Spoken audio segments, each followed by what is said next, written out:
Hello दोस्तों, कैसे हैं आप सब लोग। तो यहाँ हम बात करेंगे भारतीय शेयर बाजार की और स्टॉक मार्केट में मंगलवार को कैसा रुख रह सकता है, सोमवार को रुख कैसा था और मंगलवार को क्या ट्रेंड हो सकता है, इसके बारे में पूरी चर्चा करेंगे। तो वीडियो में एंड तक बनिए, लाइक कीजिए, सब्सक्राइब कीजिए, फॉलो कीजिए। यहाँ पर हम आपको बताएंगे क्या इंपॉर्टेंट ट्रेंड और इंपॉर्टेंट लेवल्स हो सकते हैं मंगलवार के लिए। सबसे पहले सोमवार की बात। सोमवार को स्टॉक मार्केट में एक मिला जुला कारोबार देखने को मिला। हालांकि सैटरडे और संडे के एक पैनिक के बाद हमने एक गैप डाउन ओपनिंग होती हुई देखी, मगर वहां से मार्केट में एक शानदार रिकवरी देखने को मिली और फाइनली इक्विटी बाजार Nifty, bank Nifty, Sensex, small cap Nifty, mid cap Nifty सभी अपने फ्लैट नोट पे क्लोज होती हुई नजर आई, या यूं कहें कि नेगेटिव क्लोजिंग नहीं हुई, almost flat to positive closing होती हुई दिखाई दी।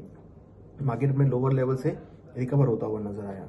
तो यहाँ अगर हम देखें तो निफ्टी करीबन 24,211 के लेवल पे क्लोज हुई, बैंक निफ्टी 58,131 के लेवल पे, सेंसेक्स 77,616 के लेवल पे। वहीं अगर हम बात करें स्मॉल कैप निफ्टी और मिड कैप निफ्टी भी पॉजिटिव नोट पे क्लोज हुई। तो हमने देखा कि सोमवार के दिन हालांकि बाजार की ओपनिंग तो नेगेटिव हुई थी, बट फाइनली क्लोजिंग पूरा जो गैप डाउन ओपनिंग था वो रिकवर हुआ और finally market flat to positive note पे क्लोज होती हुई नजर आई।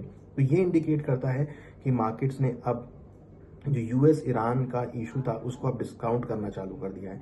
तो कहीं ना कहीं यूएस और ईरान की जो लड़ाई है उससे कोई खास इम्पैक्ट मार्केट में आता हुआ नहीं दिखाई दिया और मार्केट्स ने उसको डिस्काउंट करना चालू कर दिया और मार्केट अपने लोअर लेवल से रिकवर होती हुई नजर आई। तो यहाँ अगर हम देखें तो सबसे ज्यादा रोल प्ले किसने किया, यहाँ अगर आप देखेंगे तो सबसे ज्यादा इंपॉर्टेंट सपोर्ट आया आईटी सेक्टर से, वहां से कुछ सपोर्ट आया लाइफ इंश्योरेंस के सेक्टर से, अगर आप देखेंगे तो कुछ सपोर्ट आया ऑटो सेक्टर से। तो कुल मिला के अगर आप देखेंगे तो आईटी सेक्टर ने पूरी मार्केट को संभाला। कुछ बैंकिंग सेक्टर से भी सपोर्ट आता हुआ नजर आया, ऑटो सेक्टर से, बैंकिंग सेक्टर से, इंश्योरेंस सेक्टर से रिकवरी देखने को मिली।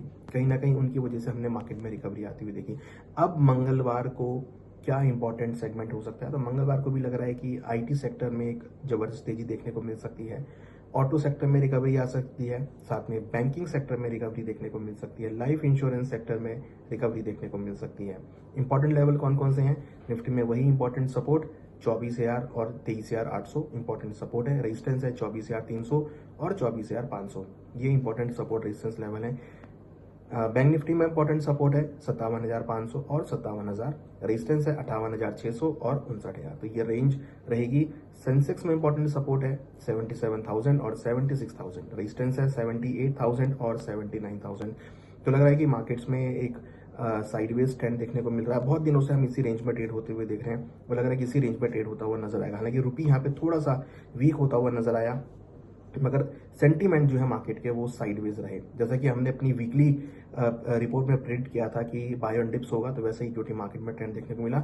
मंगलवार को भी लग रहा है कि भारतीय शेयर बाजार में रिकवरी देखने को मिल सकती है। लोअर लेवल से आपको बाइंग एक्यूमुलेट होती हुई नजर आएगी, जहां कहीं ना कहीं ऑटो सेक्टर से, आईटी सेक्टर से, बैंकिंग सेक्टर से सपोर्ट आता हुआ नजर आएगा। तो यहाँ पर हमें लगता है कि बैंकिंग या बैंक निफ्टी इस बार मार्केट को लीड करती हुई नजर आएगी और मार्केट में रिकवरी देखने को मिल सकती है। तो मंगलवार को हालांकि एक्सपायरी है, इसका ध्यान रखना बहुत जरूरी है, और एक्सपायरी में हम जनरली देखते हैं कि भावों में हायर लेवल पे गिरावट देखने को मिलती है। तो अगर निफ्टी अपना रेजिस्टेंस लेवल नहीं ब्रेक करती है तो आपको फिर कॉशियस अप्रोच अपनानी है। हालांकि जो सपोर्ट लेवल है वो बहुत स्ट्रॉन्ग सपोर्ट लेवल है, वो अगर ब्रेक होंगे तो फिर भावों में गिरावट देखने को मिलेगी। तो हमें लगता है कि मंगलवार को भी बाजार 23,800 से लेकर 24,300 के बीच ही मूव करते हुए नजर आएंगे और इसी रेंज में भारतीय बाजार रह सकते हैं।